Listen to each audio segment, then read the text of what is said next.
Welcome back to Popcorn Playback. Today I will show you an action horror film from 2023 titled Trap House. Spoilers ahead. Detective Grant Pierce is removed from the case of his younger brother's gruesome death at the infamous drug den Trap House. To find its creator, he goes rogue and recruits a teenage drug dealer working for the Trap House with the plan to infiltrate. The Trap House is a labyrinth of booby traps and hidden passages. SWAT bursts into a meth lab while SWAT Commander Meeks points his gun at Ryan and commands him not to move. Ryan responds he will not and he cannot go to jail. Ryan's opened the door but gets killed by a gunfire behind the door as his blood splashes all over Commander Meeks. Meek contacts his team over the mic, he needs cover, but there was no response and he proceeds to find his exit from the lab. The officer notices a running figure along his way and he fired at the figure, repeatedly missing the target. While still trying to find an exit, the officer enters a room filled with poisonous fumes as he starts to cough uncontrollably. Detective Pierce arrives at the meth lab, now marked as a crime scene, meeting Chief Bogart, his boss. Bogart leads the way as the duo enters the lab, while Pierce tries to reflect on the incident, disseminating the information he has prior to it. Bogart informs him the neighborhood saw the cook to be a muscular guy with beards in his 50s or 60s. Pierce requests to see the dead bodies while Bogart shows him. Pierce starts to weep as he sees one of the dead bodies has a tattoo he has on his hand and happens to be his younger brother Ryan. Bogart tells Pierce he doesn't know the dead guy was one of them and instructs Pierce should go outside to take a breath. Meanwhile, Pierce visits a cemetery with flowers to pay his last respect to Mo. At the station, the chief briefs the anti-homicide team about the gang and they operate on a mobile condition, moving from one location to another, keeping a low profile. The chief stresses further that on the top of the food chain of the gang is a cook and a business partner, and they will be keeping a low profile of the whole operation without saying anything to the press. The chief informs his anti-homicide team they will be cooperating with DEA, but the team members express their displeasure while he requests they all should go out to the streets and find the name of the killer before the end of the week. Moments later, Pierce visits the chief in his office and informs him the cook must have set a trap. Pierce continues his explanation that Ryan's autopsy confirms he was killed by a gas known to cause Gulf War syndrome and in fact soldiers experience fatigue and a form of PTSD. The chief tells Pierce he will be taking him off the case for now as it now sounds more personal to him. At the high school, Mo catches up with his friend Phibbs, who was about to leave behind and offer him some drug. Phibbs urges Mo to go back to class but he responds he is not having any until 5th round, but Phibbs replies he won't be following him where he is headed. Now Phibbs in the park collects a wrap of drug from two guys and keeps it within the pocket of his jacket. Phibbs attempts to sell the drug at a drug joint, but he is apprehended by Pierce, who appears undercover as a buyer pointing a knife at him.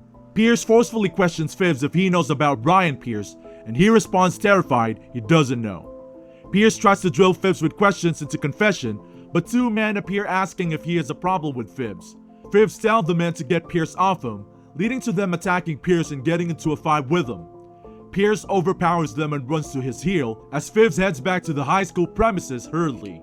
In his crib, Phibbs received a letter of acceptance into university. He heads to the sitting room to share the news with his sleeping dad, but he looks disinterested as he turns his back to and continues to sleep. Meanwhile, Pierce nags Phibbs again at the bus stop as he was trying to get into one. Pierce forces Phibbs towards the wall while Phibbs asks him what he wants from him. Pierce responds he does know what he wants as he shows him a picture in his phone he can use to accuse him of trafficking. Phibbs then confesses he doesn't know about Ryan, but he knows about a trap house. Pierce commands that Phibbs should take him to the trap house. Meanwhile, Pierce and Phibbs arrive at the trap house, still seated in the car as they keep a watch. Pierce queries Phibbs furtherly about the cook and he answers he is not having any info about him, and if the gang finds out he is talking to him, they will torture and kill him. Pierce replies Phibbs he should be more worried about him and he need information about the cook. Phibbs responds the cook bears Lethan by name and he goes further to give information about the cook's girl Lexi. Pierce decides to go in but Phibbs advises the gang will kill him before he gets into the front door as they don't know him. Pierce tries to disagree, but Phibbs tells him he suspects he is doing the whole investigation himself. Pierce narrates to Phibbs that Lethan killed his brother and he only wants justice for him. Pierce implores Phibbs to get out of dealing drugs as it gets harder to get out the further he goes. Phibbs promises to get him inside the trap house, Well, Pierce gives him 2 days ultimatum for that as he zooms off the area. Back at the station, Pierce investigates Phibbs' profile before being called by the chief into his office. The chief shows Pierce the footage where he was fighting with the 2 members of the gang and informs him he is being suspended. Pierce tries to clarify another chief cuts and reminding him he has warned him. Pierce then drops his badge and gun on the chief's table and exits his office. In the meantime, Phibbs attempts to leave the college but his basketball coach sees him and inquires where he's heading. Phibbs responds he is trying to locate any phone line around. Coach Fowler responds he has been observing him for quite a while, inquires if anything is going on with him, but Phibbs answers he is fine. Coach Fowler suggests Phibbs should see the counselor if he has any emotional problems. Coach Fowler implores him not to miss his class one more time if he does want to graduate from high school. Meanwhile, Phibbs visits Roscoe and Sandy's room to deliver drugs to them, but meets Cormac, which he has been owning money for a month. Cormac commands Phibbs to give him his bag, stacked with $25,000, but he refuses and tells him he will figure out another way to pay him back. Cormac agrees and tells Roscoe to give Phibbs some weed to smoke up, but he declines, saying he doesn't smoke. Cormac then suggests the 3 of them are robbing Lethan, but Phibbs disagrees and says he won't be joining. Cormac forces Phibbs to compel, and he then agrees, but he requests he will need to call Pierce. At the other end, Pierce receives a call from Phibbs to calm down to Roscoe and Sandy's apartment. Pierce arrives at the apartment, meeting with Cormac as they discuss about Lethan. Cormac requests and needs to see Pierce's forearm for a tattoo so as to be sure he's not the mystery guy whose video has been circulating recently for beating gang fellas. Pierce then shows him his already rubbed forearm with no tattoos. Cormac apologizes, stating it's not personal, but he is just suspicious. The 2 then devises a plan to attack Lethan. At the trap house, Phibbs knocks at the entrance door while a masked guy opens it for him. Phibbs enters to meet Lexi, who is counting money. Lexi queries Phibbs what he asked for her while he brings out some amount of money from his bag and handles them to her. Lexi signals to one of the henchmen to give some wrapped cocaine to Phibbs while 2 of the henchmen direct him out of the room. Phibbs asks the henchman for the permission to walk in around for a while as he surveys the whole trap house. Back to Roscoe and Sandy's apartment, Phibbs sketches his whole survey on a jotter and explains to the group about the rooms. Cormac cuts in and demands they will be robbing the trap house later at night. Phibbs urges they need to mark their plans out first, but Cormac disagrees. Pierce agrees with Cormac to the delight of Cormac that they will need to storm the place later at night. As the group prepares for the night attack, Cormac tells Pierce to hand his gun over and he does reluctantly. Meanwhile, the group arrives at the trap house but Mo sneaks behind Phibbs to follow them. Mo gets caught by the group but Phibbs pleaded on his behalf that Mo is his friend. However, Cormac tells Mo he is going nowhere after he has seen his face. Cormac then replaces the cap on Mo's head with a ski mask as the group proceeds towards the entrance door of the trap house. 2 henchmen attacks the group but are beaten to the ground. The group navigates their way to the cash room, but there are no money left in the room. Cormac screams and grabs Phibbs, asking him where the money was. Phibbs replies they must have moved the money and urges they get out soon. While trying to escape, the group discovers the exit door is locked. Phibbs suggests they find another way, as blade trap tied upward slashes Mo's neck, killing him. Pierce's shoes get stuck in the sticking gum, poured on the ground, leaving him behind the group. Cormac, looking worried, queries the group where Pierce is and threatens to shoot Phibbs as he knows he must be hiding something. In the meantime, Pierce bypasses the gum onto the ground, holding a heated bar above the floor to reach the other end. The group face and survive several plant traps as Pierce finds and locates the room. The cook stays at the other end. Pierce walks around the room for a while and follows Lethan. In the meantime, an already shot Roscoe gets one of his legs trapped in a snare. Lexi finds Cormac and Phibbs pointing a gun at them and requesting they give her baby back to her. Cormac urges her to surrender her gun if she wants her baby and she agrees. Cormac strikes a deal with Lexi. He will only give her baby if she agrees to open the safe, which Lexi then accepts, but she insists she must hold her baby first. Meanwhile, Pierce catches up with Lethan and shot at him, but he manages to dodge the bullet.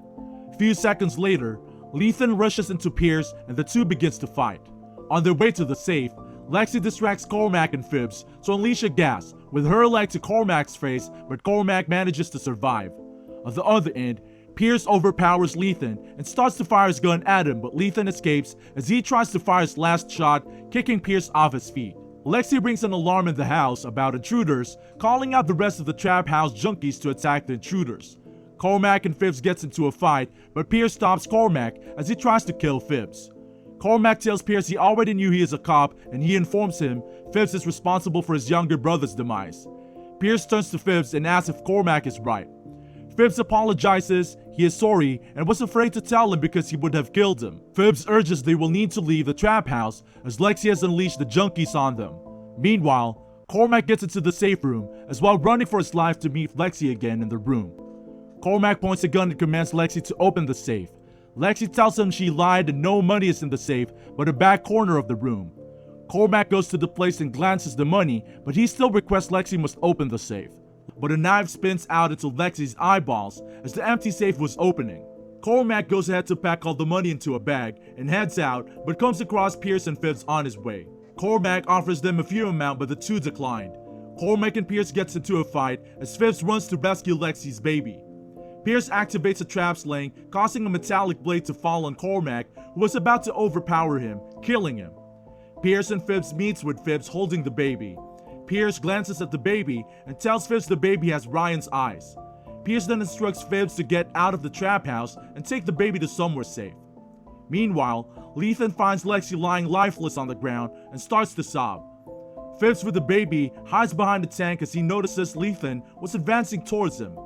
Pierce comes into Phibbs' rescue while he runs outside the house. Pierce meets Lethan in the lab and they both got into a fight again. Pierce then lights a cigarette on the already open glass tanks close to Lethan as the whole trap house explodes and bursts into flames.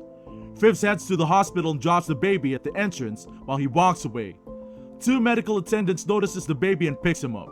In a news report about the explosion, Bogart explains the homicide team are still on the process of identifying the bodies.